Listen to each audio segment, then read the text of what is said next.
അടുത്ത തെരഞ്ഞെടുപ്പിലും LDF തന്നെയാണ് വരാൻ പോകുന്നത്. അത് ഉറപ്പായിട്ടുള്ള കാര്യമാണ്. തീർച്ചയായിട്ടും അടുത്ത തെരഞ്ഞെടുപ്പിൽ പിണറായി വിജയൻ തന്നെയാണ് വീണ്ടും മുഖ്യമന്ത്രി ഉറപ്പാണ്. കാരണം ഉറപ്പ് മറ്റൊന്നും നമ്മൾ നോക്കേണ്ട ആവശ്യമില്ല. കാരണം അവർക്കത് കൃത്യമായി അടുത്ത തെരഞ്ഞെടുപ്പിൽ എങ്ങനെ വരണമെന്നുള്ള സ്ട്രാറ്റജി കൃത്യമായിട്ട് അവർക്ക് അറിയാം. LDFന് അറിയാം. LDFനെതിരെ ഒരുപാട് ആരോപണങ്ങൾ വരുന്നുണ്ട്. ഇപ്പോൾ ഗോവിന്ദ മാഷിനെതിരെ വരുന്നുണ്ട്. അതെല്ലാം ഇപ്പോൾ ഈ സമയമാകുമ്പോൾ പതുക്കെ കെട്ടടങ്ങും. എന്നിട്ട് UDFനെതിരെ ഏതെങ്കിലും ഒരു സാധനം അവർ പൊക്കിക്കൊണ്ട് വരും. സോളാർ പോലെ ഒരു സാധനം പൊക്കിക്കൊണ്ട് വരും. അപ്പം അത് മാത്രമല്ല, LDF വരാനുള്ള കാരണങ്ങൾ ഞാൻ പറഞ്ഞുതരാം. അതായത് ഇനിയിപ്പോൾ അടുത്ത തദ്ദേശ സ്വയംഭരണ തെരഞ്ഞെടുപ്പിലേക്ക് വോട്ടെടുപ്പ് നടക്കുകയാണല്ലോ. അപ്പോൾ അതിൽ LDFന് അത്ര ഒരു വലിയൊരു മേൽക്കോയ്മ നേടാൻ കഴിയില്ല. BJP നല്ലൊരു ശക്തമായ മുന്നേറ്റം അവിടെ കാഴ്ചവെക്കും. ഒപ്പം UDFും അവിടെ ഒരു മുന്നേറ്റം കാഴ്ചവെക്കുമ്പോൾ സ്വാഭാവികമായിട്ടും BJPക്കും UDFനും ആത്മവിശ്വാസം ഉയരും. അതാണ് LDFന് വേണ്ടത്. സ്വാഭാവികമായിട്ട് ഈ ആത്മവിശ്വാസം ഉയരുമ്പോൾ LDF ചിട്ടയായ ഒരു പ്രവർത്തനം കാഴ്ചവെക്കും. കാരണം ഈ തോൽവിയിൽ നിന്ന് പാഠങ്ങൾ ഉൾക്കൊള്ളുക എന്നുള്ളൊരു ഇതോടുകൂടി എല്ലാവരും ഒറ്റക്കെട്ടായി നിന്നുകൊണ്ട്, പിണറായിക്ക് കീഴിൽ എല്ലാവരും ഒറ്റക്കെട്ടായി നിന്നുകൊണ്ട് ആദ്യം ചെയ്യാൻ പോകുന്ന പരിപാടി പെൻഷൻ വർദ്ധിപ്പിക്കും. 1600 എന്നുള്ളത് 2000 രൂപയാക്കി വർദ്ധിപ്പിക്കും. ക്ഷേമ പെൻഷനുകൾ ലക്ഷക്കണക്കിന് പേർക്കാണ് ക്ഷേമ പെൻഷൻ കിട്ടുന്നത്. ഇതിപ്പോൾ ഒരു ഏകദേശം 3 മാസത്തേക്ക് പെൻഡിങ്ങിലാണ് ഇപ്പം മുന്നോട്ട് പോയിക്കൊണ്ടിരിക്കുന്നത്. ഈ തദ്ദേശ സ്വയംഭരണ തെരഞ്ഞെടുപ്പ് വരുമ്പോൾ ഒരു 2 മാസം അങ്ങ് ഇട്ട് കൊടുത്തിട്ട് പിന്നെ ഒരു 3 മാസം 4 മാസത്തേക്ക് കൊടുക്കത്തില്ല. കൊടുക്കാതെ പെട്ടെന്നൊരു ഒരു ഒരു പ്രഖ്യാപനം, അതായത് അതെ പ്രഖ്യാപനം നടത്തും. അതായത് 5 മാസത്തെ പെൻഷൻ ഒരുമിച്ച് 10,000 രൂപ, 2,000 രൂപ വെച്ച് പെൻഷൻ, 10,000 രൂപ എല്ലാവരുടെ അമ്മമാരുടെ കൈകളിലേക്കും എത്തിക്കുമ്പോൾ അതിൻ്റെ വീഡിയോ എടുത്ത് എല്ലാ ചാനലുകളിലും നാം മുന്നോട്ട് പോലെ സർക്കാരിൻ്റെ ക്ഷേമ പ്രവർത്തനങ്ങൾ തൃപ്തിയോടെ വാങ്ങുന്ന ആ ചിത്രം കൊടുക്കും. പിന്നെ റേഷൻ കടകളിൽ കിറ്റിൻ്റെ എണ്ണം വർദ്ധിപ്പിക്കും. അതായത് കഴിഞ്ഞ തവണ മുളക് 1 കിലോ ആണെങ്കിൽ 1.25 കിലോ ഇടും. അതെ അതിനകത്ത് എല്ലാം വർദ്ധിപ്പിക്കും. എല്ലാം വർദ്ധിപ്പിച്ച് പിന്നെ ഈ മദ്യപാന്മാർക്ക് ഒരു സന്തോഷ വാർത്ത എന്ന നിലയിൽ മദ്യത്തിന്റെ വില വർദ്ധിപ്പിക്കില്ല. അത് മതിയല്ല അവർക്ക്. ഈ മദ്യപാന്മാർക്കുള്ള ഏറ്റവും വലിയ സന്തോഷം എന്ന് പറഞ്ഞാൽ കുറയ്ക്കുന്നതിലൊന്നും അവർക്ക് സന്തോഷമില്ല, കൂട്ടാതിരുന്നത്. കാരണം അവർ കൃത്യമായിട്ട് ഇപ്പോൾ ജവാനാണെങ്കിൽ 540 രൂപയാണെങ്കിൽ ചില്ലറ മാറിയായിരിക്കും പോകുന്നത്. അപ്പോൾ ഒരു 50 ആക്കി കഴിഞ്ഞാൽ പിന്നെ അവിടെ കിടന്ന് പാടുപെടും. കുറച്ചാലും പ്രശ്നം. 540 20ന്റെ നോട്ടാണെങ്കിൽ പിന്നെ അത് ബുദ്ധിമുട്ടാവും. അപ്പം അതുകൊണ്ട് അത് വർദ്ധിപ്പിക്കില്ല, കൂട്ടത്തുമില്ല, കുറയ്ക്കത്തുമില്ല. അപ്പം അങ്ങനെ ഉള്ളൊരു സംവിധാനം. അത് കഴിഞ്ഞിട്ട് ഒരു പുതിയ പദ്ധതി കൊണ്ടുവരും. അതായത് വീട്ടമ്മമാർക്ക് പെൻഷൻ, തമിഴ്നാട്ടിലെ പോലെ. അതായത് അത് നമ്മൾ തന്നെ അധികാരത്തിൽ വന്നാൽ എല്ലാ വീട്ടമ്മമാർക്കും, തൊഴിലില്ലാത്ത വീട്ടമ്മമാർക്ക് മാസം 2,000 രൂപ പെൻഷൻ LDF പ്രഖ്യാപിക്കുന്നു. കാരണം അഥവാ UDF വന്നാൽ അവന്റെ മണ്ടക്കിരിക്കുമല്ലോ സാധനം. അപ്പൊ അങ്ങനെ ചെയ്യാനുള്ളൊരു ഐഡിയ ചെയ്യുന്നുണ്ട്. അപ്പൊ ഒരു മാസം കൊടുക്കുകയോ അങ്ങനെ എന്തെങ്കിലും ചെയ്താലും മതി. അപ്പൊ അങ്ങനെ ഉള്ളൊരു സംവിധാനത്തിലേക്ക് കൊണ്ടുവന്ന ശേഷം ഈ കിറ്റും എല്ലാം കൊടുത്ത് വളരെ സന്തോഷപ്രദമായിട്ട് വേറൊരു പണിയും കൂടെ ചെയ്യും. നിലവിലുള്ള മാധ്യമങ്ങളുടെ ഇടയിൽ ഒരു ക്യാമ്പയിൻ സംഘടിപ്പിക്കും. ഇപ്പം ന്യൂസ് മലയാളം 24/7 MLAക്കൊപ്പം എന്ന് പറഞ്ഞ പരിപാടി തുടങ്ങി. അതൊക്കെ ഇതിന്റെ ഭാഗമായിട്ടാണ്.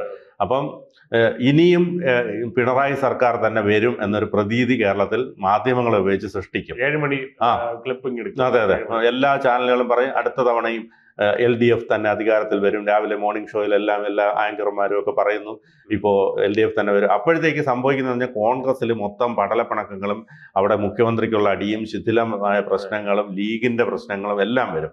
പിന്നെ ഹിന്ദുക്കളെ എല്ലാം കൂടെ ഒരുമിച്ച് ചേർക്കാൻ വേണ്ടി ഒരു ശബരിമല സമ്മേളനം തുടങ്ങുന്നു. അത് ഈഴവ സമുദായത്തിന് അതെ ഈഴവ സമുദായത്തെ ഒന്ന് പ്രീണിപ്പിക്കാൻ വേണ്ടി അവർക്ക് വേണ്ടി ശിവഗിരിയിലൊക്കെ ഒന്ന് പോകും. അതോടൊപ്പം NSSനെ പ്രീണിപ്പെടുത്താൻ വേണ്ടി NSSലും എല്ലാം ചെയ്യും. മറ്റ് സമുദായങ്ങളെല്ലാം രംഗത്തിറക്കും. അതോടൊപ്പം തന്നെ മുസ്ലിംസിനെയും കൂടെ നിർത്തിക്കൊണ്ട്, അതായത് മുസ്ലിംസിനെയും കൂടെ നിർത്തിക്കൊണ്ടുള്ള ഒരു പ്രത്യേക രീതിയിലുള്ള സ്ട്രാറ്റജി പിണറായി കാഴ്ചവെക്കും. അതിൻ്റെ ഇടയിൽ ഗോവിന്ദനിട്ട് തട്ടാവുന്നതെല്ലാം തട്ടുകയും ചെയ്യും. അപ്പോഴത്തേക്ക് ഇവർക്ക് ഗോവിന്ദനെ ഒതുക്കാനുള്ള പരിപാടി തുടങ്ങിക്കഴിഞ്ഞു. അപ്പോൾ ഏതായാലും അതുകൊണ്ട് LDF സർക്കാർ തന്നെ രംഗത്ത് വരുമെന്ന്, അടുത്ത തവണ അധികാരത്തിൽ വരുമെന്നുള്ള കാര്യത്തിൽ ഒരു തർക്കവുമില്ല. പിന്നെ BJPയെ സഹായിക്കും. അതായത് BJPക്ക് കേരളത്തിൽ ഒരു 4-5 സീറ്റുകൾ ജയിക്കാൻ ഉള്ള ഒരു സാധ്യതയുള്ള 4-5 സീറ്റുകളുണ്ട്. അത് സഹായിക്കാമെന്ന് പറയും. പകരം ഞങ്ങളെ സഹായിച്ചാൽ മതി എന്ന് പറയും. ഇപ്പൊ നിലവിൽ 80ഓളം സീറ്റുകളിൽ LDFന് വ്യക്തമായ ആധിപത്യമുണ്ട്. അതായത് 15,000-ന് മുകളിൽ ഭൂരിപക്ഷമുള്ള 80 സീറ്റുകൾ കേരളത്തിലുണ്ട് LDFന്റെ. ബാക്കിയുള്ള സീറ്റുകളിലാണ് ഈ പറഞ്ഞതുപോലെ ഒരു തുച്ഛമായ UDFന്റെ കുറച്ച് സീറ്റുകളും പിന്നെ തുച്ഛമായ ഭൂരിപക്ഷത്തിൽ ജയിച്ച കുറച്ച് സീറ്റുകളും ഉള്ളത്. ബാക്കി 80 കഴിഞ്ഞുള്ള 60 സീറ്റുകളാണ് നിലവിൽ LDFന് അത്ര സാധ്യതയില്ലാത്തത്. ഏതോ 45 സീറ്റ് ഷുവർ സീറ്റാണ്. 45 സീറ്റ് അതിനി ആര് വിചാരിച്ചാലും മാറ്റാൻ പറ്റില്ല. ബാക്കിയുള്ള ഒരു 45-ന്റെ കൂടെ ഒരു 25 അല്ലെങ്കിൽ ഒരു 35 സീറ്റും കൂടെ നേടിയാൽ മതിയല്ലോ. 25 സീറ്റും കൂടെ നേടിയാൽ മതി. 25 സീറ്റും കൂടെ നേടിക്കഴിഞ്ഞാൽ 70ആയി ശരിക്കും പറഞ്ഞാൽ. പിന്നെ ഈ പറഞ്ഞ പോലെ BJP യെ സഹായിച്ചു കൊടുത്താൽ BJP ഇപ്പൊ കണ്ടില്ലേ, സതീശനെയും കെ മുരളീധരനെയും രമേശ് ചെന്നിത്തല എവിടെ നിർത്തിയായാലും തോൽപ്പിക്കാൻ ഞങ്ങൾ ഇറങ്ങി ഒരു ഹിറ്റ് ലിസ്റ്റ് തയ്യാറാക്കിയിട്ടുണ്ട്. അപ്പം ഇത്തരത്തിൽ ചിലപ്പോൾ വൻകിട മരങ്ങളൊക്കെ കടപുഴകി വീഴുന്ന ഒരു കാഴ്ചയ്ക്കും നമ്മൾ വേദിയാകും. പിന്നെ അതോടൊപ്പം തന്നെ ഈ പറഞ്ഞതുപോലെ ഈ പലരെയും ഇപ്പം നിലവിൽ UDF RSP അടർത്തി ഇപ്പുറത്ത് കൊണ്ടുവരാനുള്ള സാധ്യത കാണുന്നുണ്ട്. ഷിബു ബേബി ജോണിന് കൊല്ലം സീറ്റ് കൊടുക്കാമെന്നുള്ള പ്രഖ്യാപനമൊക്കെ നൽകിയിട്ടുണ്ട്. അതുകൊണ്ട് തന്നെ ഈ പറഞ്ഞതുപോലെ കുറേയേറെ മാറ്റങ്ങൾ പിന്നെ ജോസ് കെ മാണി ഒരുപക്ഷെ പോയാലും വലിയ കുഴപ്പമൊന്നുമില്ല എന്നുള്ള രീതിയിലാണ് പോകുന്നു തോന്നുന്നില്ല. കാരണം അവിടെ പോയിട്ടും വലിയ കാര്യമൊന്നുമില്ല. പിന്നെ ഏറ്റവും കൂടുതൽ ഇപ്പോൾ ഇത് കേൾക്കുമ്പോൾ ഏറ്റവും കൂടുതൽ പേടിക്കുന്ന കുഞ്ഞാലി സാഹിബും കൂട്ടരുമാണ്. കാരണം അവർക്കിനി അധികാരമില്ലാതെ ഒരു സമയം പോലും പിടിച്ചിരിക്കാൻ പറ്റത്തില്ല. കാരണം ഈ കടലിൽ നിന്ന് കരയ്ക്കെടുത്തിട്ട മത്സ്യത്തെ പോലെയാണ് മറുകണ്ഠം ചാടേണ്ടി വരും. കാരണം ഇത്തവണ കൂടി അധികാരം പോയി കഴിഞ്ഞാൽ കുഞ്ഞാലി സാഹിബൊക്കെ നേരെ ഈ പാളയത്തിലേക്ക് തന്നെ വരും. എന്തെങ്കിലും തന്നാൽ മതി. ഇലക്ഷൻ കഴിഞ്ഞതിന് ശേഷമാണെങ്കിൽ പിന്നെ കൂറുമാറ്റ നിരോധന നിയമപ്രകാരം അങ്ങനെ എന്തൊക്കെയോ സമ്മതങ്ങളുണ്ട്.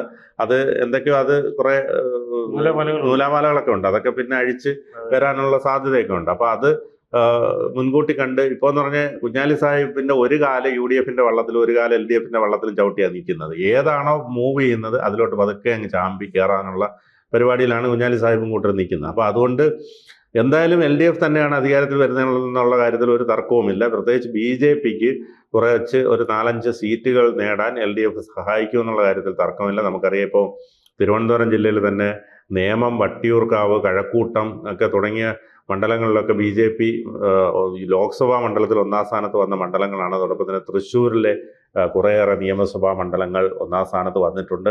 മഞ്ചേശ്വരത്ത്, അതോടൊപ്പം തന്നെ കായംകുളം, പിന്നെ പാലക്കാട്, അവിടെയൊക്കെ മുന്നേറ്റം ഉണ്ടാക്കാൻ കഴിയുന്ന മണ്ഡലങ്ങളാണ്. എന്തിന് പറയുന്നു, കുറേയേറെ മണ്ഡലങ്ങളിൽ 2ാം സ്ഥാനവും വന്നിട്ടുണ്ട്. ചാത്തന്നൂർ അടക്കമുള്ള മണ്ഡലങ്ങളൊക്കെ 2ാം സ്ഥാനത്ത് വന്നിട്ടുണ്ട്. അപ്പോൾ അതുകൊണ്ട് സ്വാഭാവികമായും BJP-ക്ക് ഒരു 3-4 സീറ്റ് നേടാനുള്ള സഹായം പിണറായി വിജയനും കൂട്ടരും നൽകുമെന്നുള്ള കാര്യത്തിൽ തർക്കമില്ല. പകരം ഇവരെ സഹായിക്കാനുള്ള ഒരു നടപടിയായിരിക്കും. BJP-യെ സംബന്ധിച്ചിടത്തോളം കോൺഗ്രസ് ഇല്ലാതായാൽ മാത്രമേ അവർക്ക് ഇവിടെ കയറി വരാൻ കഴിയുള്ളൂ. ഇത്തവണ UDF ഭരണം വന്നു കഴിഞ്ഞാൽ സ്വാഭാവികമായിട്ടും LDF UDF മാറി എന്നുള്ള ഒരു സംവിധാനത്തിലേക്ക് വരും. ഇത്തവണ UDF വന്നാൽ UDF കയറി ഉണ്ടാക്കുന്ന പുകിലുകളും മറ്റും മൂലം അടുത്ത തവണ ഉറപ്പായിട്ടും LDF വരും. അപ്പോൾ BJP-ക്ക് ഇവിടെ ഒരു സ്പേസ് കിട്ടാതെ വരും. അതുകൊണ്ട് BJP ഒരു തവണ കൂടി CPM-നെ സഹായിക്കും. അത് കഴിയുമ്പോൾ ഇത്തവണത്തെ 5 സീറ്റ് എന്നുള്ളത് പിന്നെ ഒരു 30 സീറ്റാക്കി അടുത്ത നിയമസഭാ തെരഞ്ഞെടുപ്പിൽ മാറാൻ കഴിയും. അപ്പോഴത്തേക്ക് ഈ കാവി നിക്കറിട്ടിട്ടുള്ള രമേശ് ചെന്നിത്തലയും VS ശിവകുമാറും അടക്കമുള്ളവരെല്ലാം ചെന്ന് BJP പാളയത്തിൽ കയറും.